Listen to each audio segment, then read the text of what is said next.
سب سے بڑی وجہ ہے نا وہ زمین کے اندر کثرت سے کیمیائی کھادوں کا استعمال ہے. لوگوں نے باغوں کے باغ ختم کر دیے. وہ آج میں جو ایڈوائس دے رہا ہوں اگر وہ اس پر عمل کر لیں، سخت گرمیوں میں ٹیمپریچر اس کا 35 سے اوپر نہیں جائے گا اور سخت سردیوں میں اس کا ٹیمپریچر 15 سے نیچے نہیں جائے گا. بسم اللہ الرحمن الرحیم. السلام علیکم ناظرین، AWC ایگری کے ساتھ میں ہوں آپ کا میزبان طاہر ندیم. ناظرین، ایک وقت تھا کہ ہمارے جنوبی پنجاب میں علی پور کا انار جو پورے ملک میں مشہور تھا، لیکن آہستہ آہستہ وہاں کے جو باغات تھے، آرچرڈ تھے، تباہ ہو کر رہ گئے. تو آج ہم جانتے ہیں کہ آخر کیا وجہ تھی کہ یہ باغات تباہ ہو گئے، اور اگر اب ہمارے کاشتکار بھائی باغبان انار کے باغات لگانا چاہتے ہیں تو انہیں کن کن چیزوں کا خیال رکھنا چاہیے. اس حوالے سے ہمارے ساتھ موجود ہے آرگینک ایگریکلچر ایکسپرٹ محمد علی خان صاحب. تو آئیے ان سے بات کرتے ہیں. السلام علیکم خان صاحب. السلام ورحمۃ اللہ وبرکاتہ. خان صاحب، وہ کیا وجہ ہوئی کہ ہمارے یہاں جو علی پور کا انار ایک مشہور انار تھا، اس کا ذائقہ بھی اچھا تھا، میٹھا بھی تھا، تو وہ ختم ہو کر رہ کے باغات، کیا وجہ ہوئی؟ دیکھو طاہر صاحب، اس کی سب سے بڑی جو وجہ ہے وہ یہ ہے ہماری موجودہ ایگریکلچر پریکٹس ہے. اب اس کی وجہ سے ایک تو بیماریوں کا ٹیکس زیادہ ہو گیا اور پیسٹ زیادہ آنے لگ گیا، اور اس میں جو سب سے بڑی وجہ ہے نا وہ زمین کے اندر کثرت سے کیمیائی کھادوں کا استعمال ہے اور کثرت سے پیسٹیسائڈ کا استعمال ہے. اس کی وجہ سے دیکھیں نا کہ جو لیونگ آرگنائزم جو ہیں وہ اس زمین میں وہاں پائے جاتے ہیں جہاں آرگینک میٹر آپ کا اچھا 5% کے قریب ہوتا ہے. اب جہاں آرگینک میٹر موجود نہ ہو تو وہاں لیونگ آرگنائزم نہیں ہوں گے، اور اس کی وجہ سے زمین کی جو زرخیزی ہے وہ بہت کم، کہتے ہیں کہ دن بدن جب اپنی وہ زرخیزی کو کھو دے گی زمین، اور نتیجہ یہ ہوگا کہ وہ پروڈکشن دینے کے قابل نہیں رہے گی. اس کی وجہ سے پودوں کا جو امیون سسٹم ہے وہ پوری طرح ڈسٹرب ہو جائے گا، اور ڈسٹرب ہونے کی وجہ سے بیماریاں بڑھ جائیں گی، پیسٹ بڑھ جائے گا. اور اب ایک چیز میں آپ کو بتاتا چلوں کہ ہمارا یہ علی پور کا انار تھا، یہ خاصا پورے ملک میں مشہور تھا، بلکہ ایکسپورٹ بھی ہوتا تھا، اور خاصا بہت بڑے لاکھوں ایکڑ رقبے پہ یہ کاشت کیا گیا تھا. لوگوں سے باغوں کے باغ ختم کر دیے. اب یہ لیاقت پور کا جو مطلب ہے کہ سائڈ ہے، علی پور کی کچھ سائڈ ہے، اور میاں خان کی سائڈ ہے. اس سائڈ میں ابھی انار مطلب کچھ رجحان بڑھتا جا رہا ہے، دوبارہ لگانے کی کوشش کر باغات لگنے شروع ہو گئے ہیں. اچھا، اس میں دیکھیں کہ میں اب ان لوگوں کو اللہ کے فضل سے یہ بات میں بڑے اعتماد سے کہتا ہوں، جن لوگوں نے ابھی تک انار لگے ہوئے ہیں اور وہ ان کو مطلب ہے کہ وہ فروٹ نہیں دے رہے، ان کو آج میں جو ایڈوائس دے رہا ہوں اگر وہ اس پر عمل کر لیں ان کی ڈیزیز ختم ہو جائے گی، اور ان کے انار کی جو یعنی باقی جو زندگی ہے وہ انشاءاللہ تعالیٰ پرولونگ ہو جائے گی اور بڑھ جائے گی. بات یہ ہے کہ آپ جو ہے ان تمام باغات کو جو انار کے باغات ہیں، چاہے علی پور کی ورائٹی ہے، چاہے سندورا ورائٹی ہے، چاہے کوئی اور ورائٹی، کچھ اور جو بھی ورائٹی انہوں نے لگائی ہوئی ہیں، اور وہاں کہتے ہیں بیکٹیریل ڈیزیز کا زیادہ حملہ ہوتا ہے، اور یا فنگس زیادہ آتی ہے، یا آپ کو اس سلسلے میں کہ فروٹ فلائی پرابلم پر کرتی ہے. اگر وہ میرے اس سفارشات پہ عمل کرتے ہیں تو انشاءاللہ تعالیٰ ان سارے مسائل سے ان کو بہت حد تک اس کو نجات مل جائے گی، اور وہ اچھے سائز کا، اچھی ایکسپورٹ کوالٹی کا انار پیدا کرنے کے قابل ہو جائیں گے. اچھا، سب سے بڑی بات یہ ہے کہ اس کو پکنک سسٹم پہ اگر ہم انار کو لے آئیں،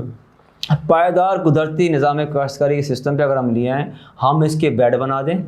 5 فٹ کا 4 فٹ کا بیڈ بنا دیں، اور فروز کے اندر جو ہے ہم پانی کو لگائیں، اور بیڈ کو پوری طرح جو ہے اچھی طرح مرچ کر دیں. پلانٹ ریزیڈیو یا فصلوں کی جو بھی باقیات ہیں، دھان کی باقیات ہیں یا چارے کی بچے کچھ باقیات ہیں، یہ کوئی بھی پتے جو ہیں کسی بھی طریقے سے 3 انچ جو ہے موٹی لیئر جو ہے وہ واٹر چینل بنا کے بیڈ بنا کے اس کو پورا مرچ کر دیں. اور اس کے بعد آپ دیکھیں گے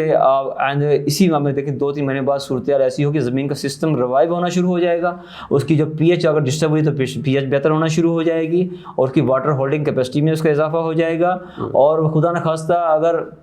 اس دوران بارشیں زیادہ ہو جاتی ہیں زمین کیونکہ پانی آپ نپاتولہ لگا رہے ہیں، پانی کی زمین پیاسی رہے گی، اگر بارشیں زیادہ ہوگی تو پانی زمین زیادہ پی جائے گی، اور وہ آپ کو جو کیرا پڑتا ہے یا فروٹ شیڈنگ ہوتی ہے یا فلاور شیڈنگ ہوتی ہے وہ بھی نہیں ہوگی، اور اس کی وجہ سے زمین کا ٹیمپریچر ماڈریٹ ہو جائے گا، اور سخت گرمیوں میں ٹیمپریچر اس کا 35 سے اوپر نہیں جائے گا، اور سخت سردیوں میں اس کا ٹیمپریچر 15 سے نیچے نہیں جائے گا، اور یہ ماڈریٹ ٹیمپریچر جو ہوگا یہ کہتے ہیں کہ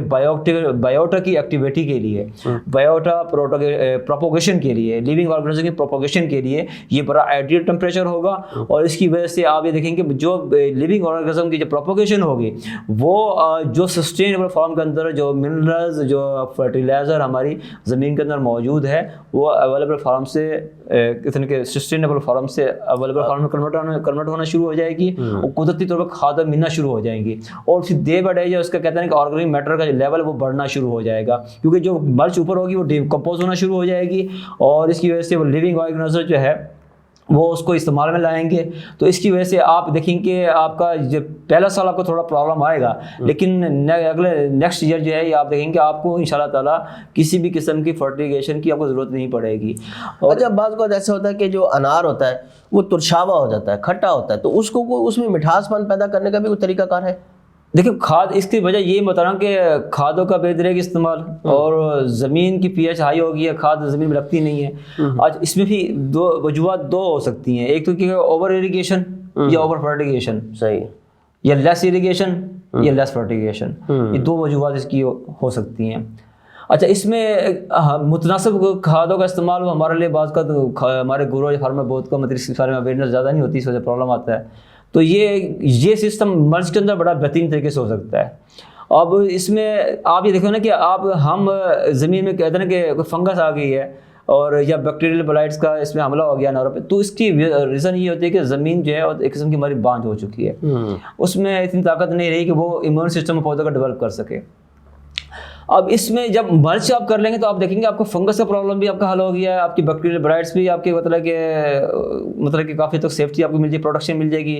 اور جو دوسری ڈیزیزز آتی ہیں جو کہ اس کی فلاورنگ اگر پراپر طریقے سے نہیں ہو رہی تو فلاورنگ جو ہے اس کی پراپر طریقے سے ہوگی، اچھی ہوگی، اور پولینیشن کا عمل اس کا بڑا اچھا ہوگا، اس کے اندر جو میل فیمیل کا اس کا پولینیشن کا جو ملاپ ہوگا وہ اچھے طریقے سے ہوگا۔ اس میں پھر دیکھیں گے آپ جو قدرتی طور پر جو پیسٹ پولینیشن کا کام کرتے ہیں وہ اس کی اچھی خاصی مقدار میں اس باغ کا رخ کریں گے، کیونکہ یہاں ایک ایکو سسٹم ڈیولپ ہو چکا ہے، اور اس وجہ سے آپ دیکھیں پولینیشن میں جب پیسٹ اچھی طریقے سے اس کا پولینیشن کریں گے تو فلاورنگ ہوگی اچھی ہوگی، فروٹ بھی اچھا بنے گا، فروٹ کا سائز بھی اچھا بنے گا، اور اس میں آپ دیکھیں گے جو ڈیزیز ہم کہتے ہیں کہ علی پور کا انار میں بیماری آ گئی ہے، یہ بیماری ہماری پریکٹس کرنے کی وجہ سے آئی ہے۔ اگر آپ اس کو ایکو سسٹم پہ اپنے باغ کو ریوائیو کر لیں گے، ریورس موو کر دیں گے، تو آپ دیکھیں گے وہی جو ہم ہمارے سائنٹسٹ اس چیز کا ڈنڈورا پیٹ رہے ہیں کہ علی پور کے اناروں پر بیماریاں آ گئی ہیں، اب یہ ویرائٹی مطلب ہے کہ اس کو گرو کرنے کے قابل نہیں ہے، وہی ویرائٹی اس سسٹم پہ گرو ہو کے انشاءاللہ آپ کو دکھائے گی انشاءاللہ تعالیٰ۔ اچھا، جو نئے باغات ہیں وہ کب تک لگنے شروع ہونے والے ہیں؟ دیکھو اس وقت ٹیمپریچر تقریباً رات کا ٹیمپریچر جو ہے وہ تقریباً 7 ٹیمپریچر پہ آ گیا ہے، اور دن کا 21 20 19 سارا 19 20 21 پہ چلا گیا ہے، تو اس پہ ایسے پودے جو ڈارمنسی کی حالت میں آتے ہیں، جو خوابیدگی کی حالت میں چلے جاتے ہیں پودے، جن کو جو پتے جھاڑ لیتے ہیں، خزاں میں پتے جھاڑ لیتے ہیں اور وہ ڈارمنسی میں آ جاتے ہیں، تو ایسے پودوں کو بیئر روٹڈ کہا جاتا ہے، یعنی کہ جھاڑواں پودا کہا جاتا ہے۔ تو ایسے پودوں میں یہ موسم جو ہے انار کے باغ لگانے کا، یا ایسے پودے ایسے درخت